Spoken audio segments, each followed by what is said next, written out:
sometimes not in the morning to take questions on the side, maybe in advance, just for me to talk.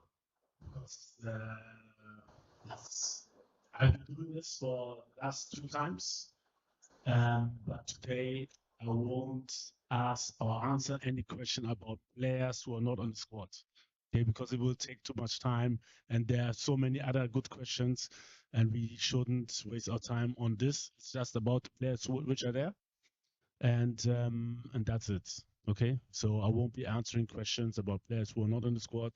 I'll just answer if you have a question about players who are on the squad. I'll answer them or anything else, but I won't talk too much about players who are not on the squad because there are like 400 possible players who also could be in the national team, but they're not in the squad.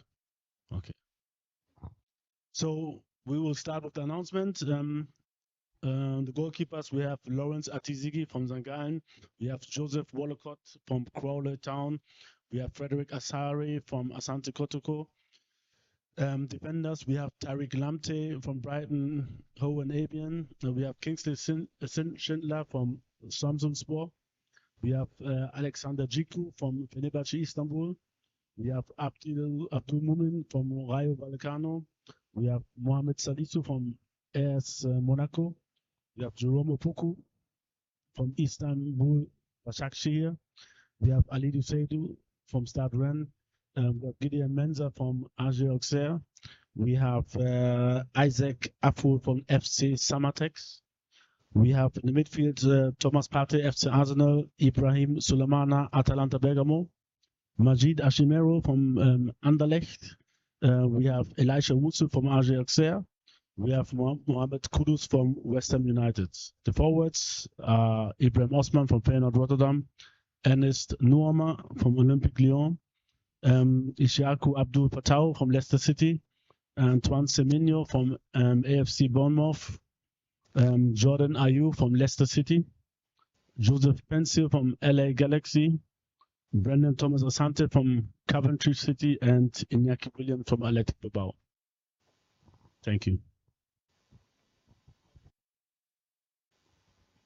Thank you very much, Coach. So 25 players have been named. Ladies and gentlemen, it's now time for questions. You raise your hand. Tell us your name and ideas and your question. So, please.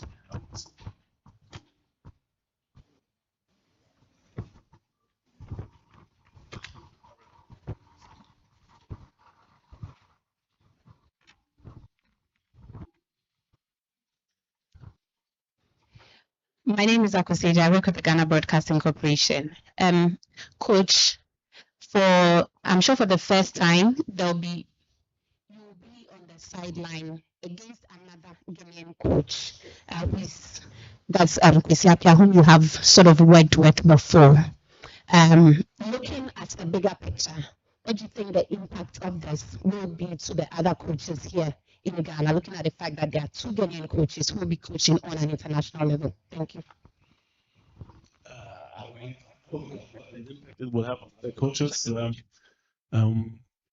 but yeah, I have big respect for Kwesi Appiah for what he has achieved as a player, but also as a coach for Ghana. I'm looking forward to this game, but to be honest, for me, it doesn't matter who's on the other side. We're looking at our team. We're trying to prepare ourselves best as possible, and that's the most important thing for us. And I think in this game, very much, it's mostly about us, our attitude towards the game, and this is what we're looking at.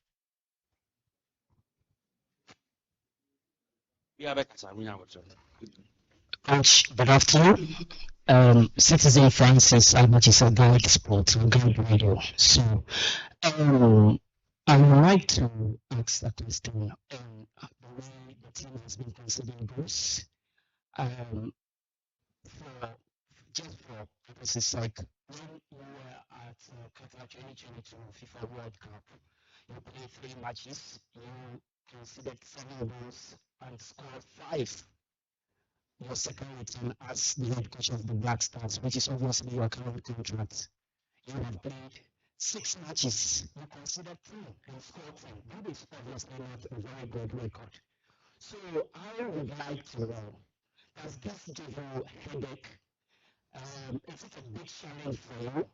If it's a big challenge for you, or if it gives you sleepless nights, I would like you to work with your fans on ensuring that this doesn't replicate or repeat itself in our subsequent matches. I have 2 questions. Yeah, look at the good things around.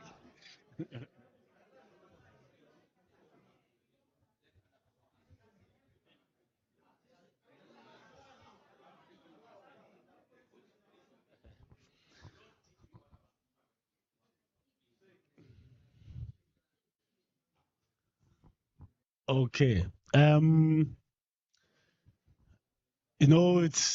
I think there's so many ways to look at statistics, and for me, to be honest, I don't really look too much behind. What was. I can also say like, okay, I was whatever German champion. I played with Ghana at the World Cup, but it's not relevant at the time, especially like 2022 was 2 years ago. It was a different team. I don't think take this statistic into the to this situation now. I don't think it's relevant, to be honest. We can also take statistic that okay, we had a match against Nigeria which was very very tough, where let's say me as a coach, I had a lot of negative things coming against me, but we still managed to qualify. We can look for positive things, we can look for negative things. So for me, it's surely about looking also at the last games we had. And if I'm very very honest with you, we played against Mali, we played against CAF, where we really did. Angola, to be honest, we played well, but we didn't win, and so at the end it's bad. But if we take like the last 4 games, the Niger game was very very bad, and this is what I'm looking for. And then we look for the why, and the why is I think we need to improve our defensive discipline to not to concede too many goals. And discipline comes with a certain attitude among the players. And this is my responsibility to teach the players to be very, very disciplined and demanding, not only about themselves, but also about the others. And this is a little bit like one of many things which I need to break a little bit. And I know it's a normal thing in the Ghanaian culture, especially like if they're, let's say, senior players, this is a senior player and this and that. No, but especially where I come from, like where I was born in Germany, it's not a topic on the pitch. It's just about to play and to coach and to help each other and to criticize each other to make your partner better. But also at the same time, when you demand from others to sprint back, to defend aggressively, it also brings demands on yourself, because you can't be talking and on this same time you're not doing it. So it elevates every player up. And this is what I'm looking for. This is what we need to change, and this is what we need to bring into the dressing room. It's very, very important that after the game, we stick to our tradition. We have respect for elder people, we have respect for senior players and so on. But on the pitch, I want everyone to be demanding, to shout, to criticize, to show positive energy, to criticize in a positive way, but also to show solutions, and then also to demand a certain attitude from each and every player. And this is what was missing in the last game, and this is what I'm looking for, even at the training. And this is what we need to change. If somebody loses in training, I don't want to see him happy, to be honest. I want him to look for a solution, to talk to his teammate what they could have done better. And there we need to take many steps ahead, and the result will be that we won't concede as many goals as we did.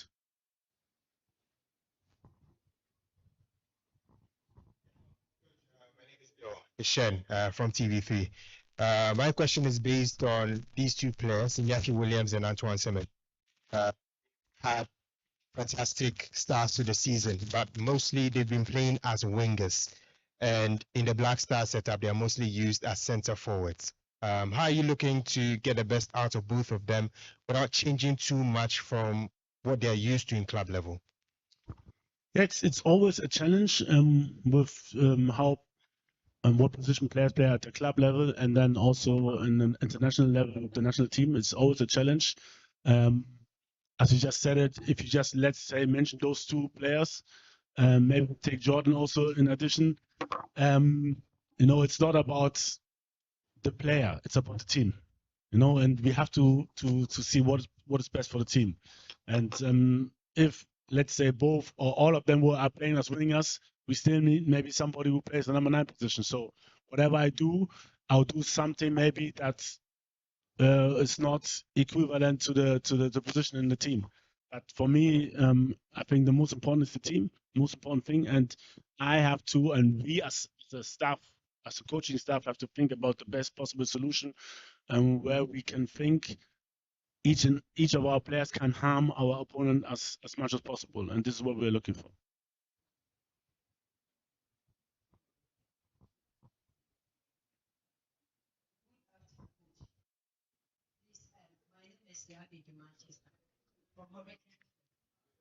I know you.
Okay, I mean, like you said, it's very, very complex. At the end, every coach has his different playing style. I don't think we can compare 2006 to this year, 2024. It's a different year, different players, and I'm looking for players who can fit to the way I want to play. So for me, I said it before, it doesn't matter if you're a local player or a non-local player. And, this dividing of the players, for me, I don't think it's fair. So let's say, I don't know, you say Habib Mohammed, after the World Cup, he would be called by an Italian club. Then the next day, the day before he was a local player, then now he's not a local player anymore. Yes, but if he would have been called for Italy the next day after the World Cup, he's no more a local club player. So maybe you shouldn't call him then. I know. So for me, the division of local player, not local, I don't get it. Let's say Kudus is coming from Nima, and he grew up. This is where he learned to play football. So now he's playing for West Ham. So it's no more a local player. Or what? For me, I don't get it. It's for me, it's not like where you play; it's how you play. How you play, this is the most important thing for me, and it's not about where you play. And if a player catches my attention, then I'll call him. And doesn't I don't care if he's a local player or not. And there are so many things which I have to take in consideration. The way he trains, the way he play, the way also the other players played before, and then at the end I would have the last word. But we as a coaching team, we are looking for good players, no matter where. If they're in the local league, if they play in Europe, if they play in Asia and America, whatever, we don't care about it, and we're looking just at players which fit into the way we want to play. And this is the most important thing for us, that we find those players. And surely we can always say, look about one game, like but we can also say, okay, we played against Mali, we played against Central African Republic, we won. I think the first half against Central African Republic, to be honest, was not good, but the second half was very, very good, and we showed a very good attitude to come back from being behind. And Mali was very good, and so for me, it's about the good players and not about local player, non-local player. This topic, to be honest, I don't get it. And if somebody shines, he will be called.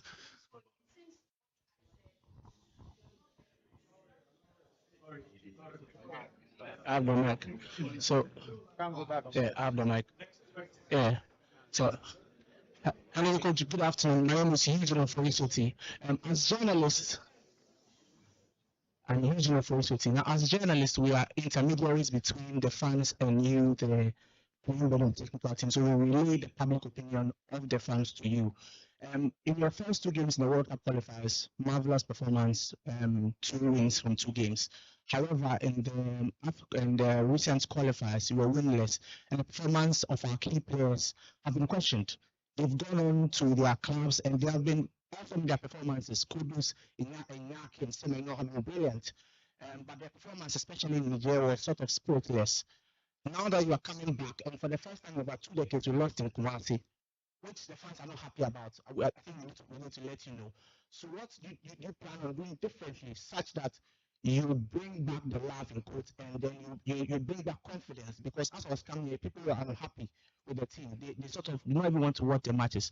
So what do you plan on doing differently to restore confidence in the performance? Good situation. But like I said before, we were in difficult situations before. To be honest, I faced a lot of negativity before my first appearance here. When I came, we played against Nigeria, we qualified. Then also when I came back, a lot of negativity. Difficult situation. We played against Mali, and we won, and it was okay. And now again, surely a difficult situation and very, very understandable. To be honest, I hate to lose. I hate to lose, and I was also pissed. I was very disappointed, especially after the Niger game. And the Angola game, I think we have to see it separately. We can't put it, even though we lost, and results is what counts. Sports, I think surely it should be seen a little bit separately, but just because this is football. I played in Germany in the first division. We lost to a 4th division in the cup game. Sometimes this happens. You have chances, you don't score, and they have maybe 1 or 2 chances they score. So I want to exclude this match, but Niger was really, really bad. Disappointing, and like I said before, for us, it's about to bring the certain spirit which you talked about to this team, and it has to be there always, not only when we play against Nigeria or when we play against Mali or whoever. It has to be there against every team, and there again, I'm talking about defensive discipline, to be ready to run an extra mile, to be ready to stop our opponents from creating chances. Sometimes, and this is also part of football, we have to foul. Maybe you get a yellow card. I want to see this passion. I want to see aggressiveness. And this is the basis which we should have in every game. And if we have this, I think we will win a lot of games. But it's not there, and this was missing in the last game.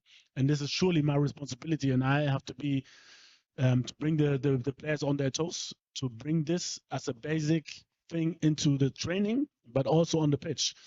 We know that they can play football, and it's a combination of passion and willingness to win, but also of the tactical transformation on the pitch. And at the end, it's the players who decide if we win or not. And it's on me to bring in these players who will show this commitment on the pitch. And it's also on the players to fight for their spot on the pitch. And we will see in the training what we do. I'm not 100% sure yet what we will do, if there will be changes, many changes or not. But I want to see the hunger on the pitch. And for me, I had a lot of talks, to be honest. I went also around to visit some players to talk to them directly, because I was very, very unhappy about a lot of players, the way they performed. So we had very, very good talks, but now it's time for action. You know, everybody can talk. We can talk good, and everybody can say, I want to give 100%. But for me, talk is very, very cheap. You know, it's easy to talk, but we have to see it on the pitch. And if it happens like in Angola, this is also part of football. To be honest, you know, sometimes it's like that. You try to score, the goal doesn't go in. It happens to every team. The probability that it will happen again, if you put in such an effort, it's very, very low. But I'm very, very sure that we have a high probability if we bring in this basics, passion, this spirit to defend, especially, but also to be determined to win and to score, and combine it with the tactical collectiveness to deliver on the pitch. Then I'm very, very sure that we will win the game then. Coach. Coach, my name is Ebenezer Amuzu. I work with Water Farm here in Accra. Coach, I want to know the reason why you have still maintained the strikers or the forwards that you have named. Because it looks like athletes will struggle to get the goals, and the essence of a very good striker is to get his goals. I want to know why you maintain them if they are the best you have in this country, or we don't have enough quality. Apart from that, I have seen one young player. You would not want to answer that question, but if I am on my radio and one asked me, why wouldn't you, as a coach, that Michael Bolden, who plays for Elsbeck in Sweden, is performing so well, but has not gotten a call up into the Black Stars? Coach, what should be my answer? Thank you.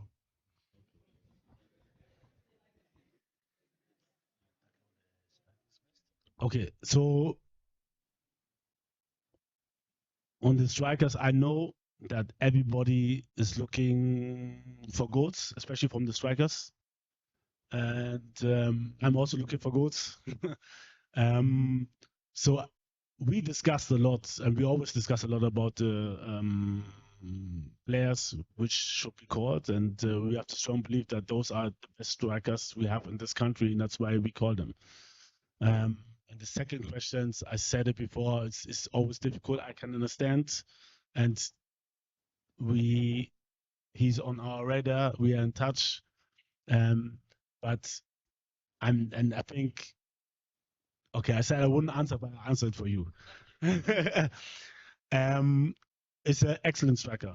Excellent striker. Michael Bedu is an excellent striker, and we see what will happen in the future. Like I said, at the moment, this is what we think.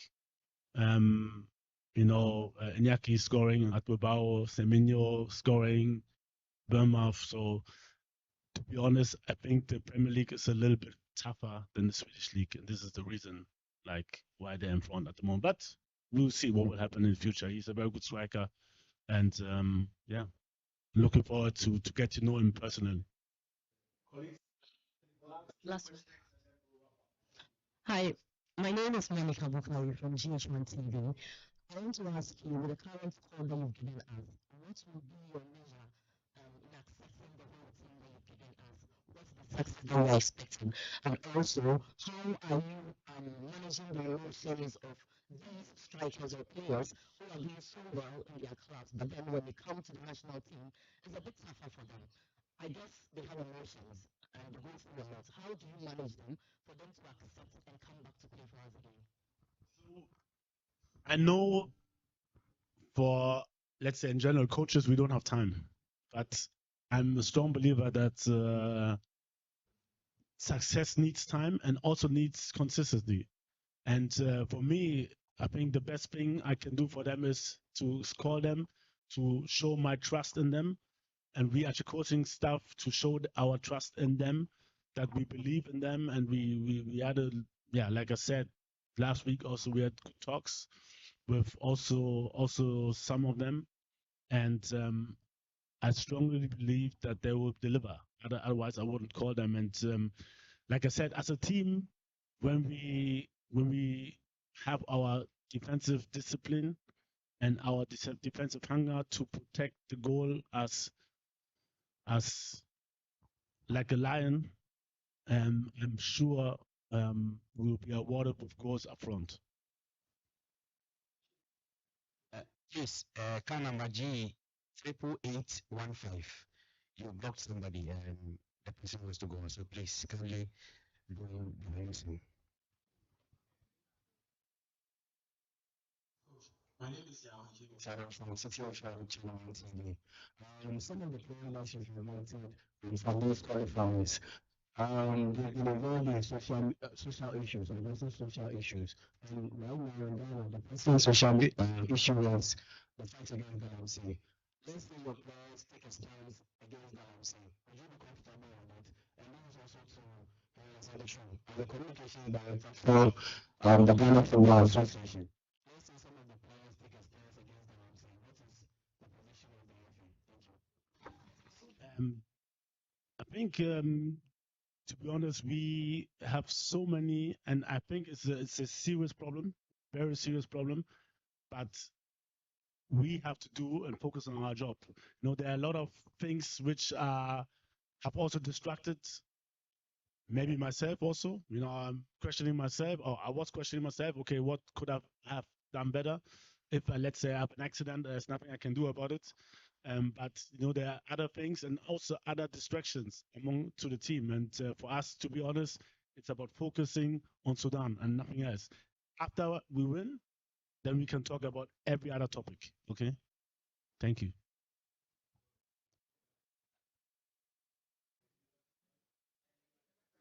Oh, don't do that. No more. Uh, my, my name. Position.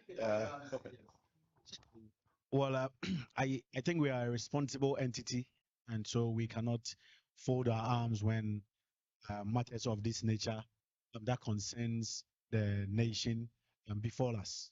But we've got a body that is solely responsible for events of this nature. The executive council is um, the the body that handles some of these issues. So I cannot speak in my capacity until the executive council has taken a definite position on what the FA's direction is.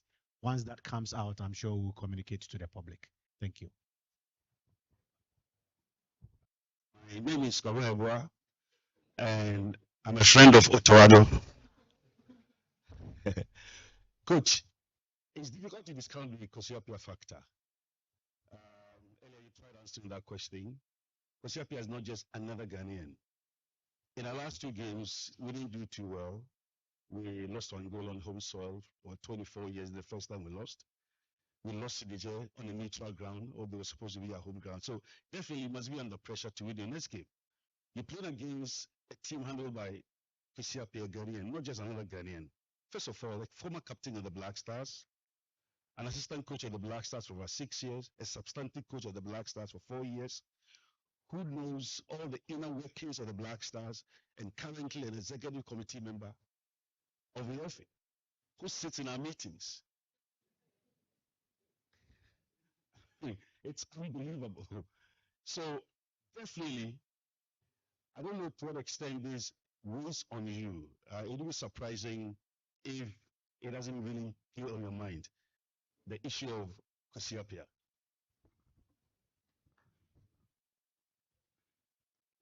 Okay. Yeah. Thank you for your question. Maybe a little side story. My grandmother, who passed away for a long time, was admiring you.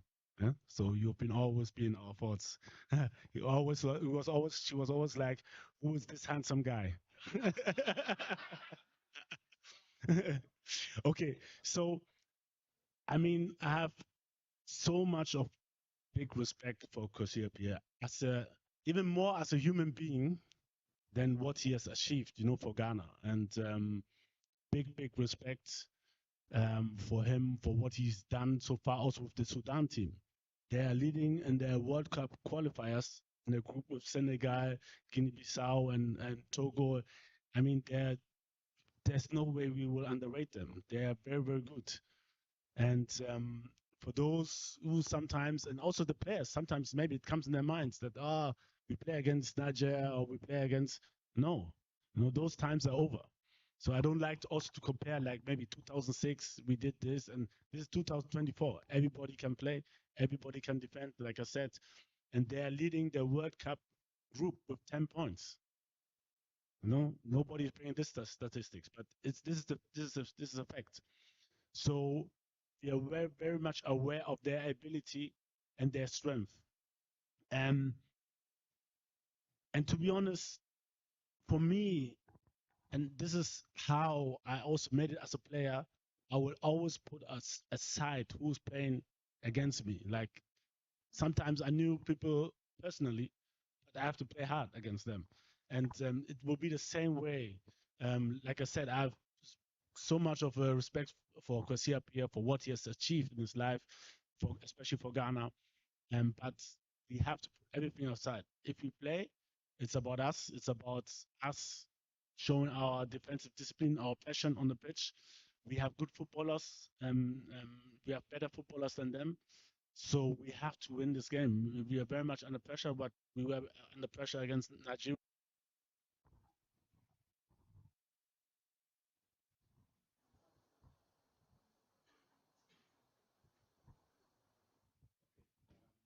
Thank you very much. Thank you very much. Many thanks to our head coach. And then colleagues, we're also grateful for your coming. Let me once again announce that the dates for the two games have changed. The first game will be played on Thursday, October 10, and the reverse fixture in Uruguay will be played on Tuesday, October 15. Camping resumes on Monday. We are expecting the players to fly in from Sunday through to Monday, and then the first training will be on Monday. We'll definitely communicate the plans of the FA as regards media engagement and other decisions from the head coach and the technical team via our official platforms, the websites, and social media as we build up to the two matches. On behalf of my colleagues, Professor Joseph Kwame-Winter, Technical Director of the Football Association, from Otto, Head of PR and Strategy, and my brother Joseph Tetezuta, who is with the national teams department, and then Check Tofik, who is also with the communications department. Let me say once again that we acknowledge your presence and we really appreciate your coming. As we build up to the two games, we can only wish the Black Stars the best of luck. Enjoy your Friday afternoon and keep well. Thank you.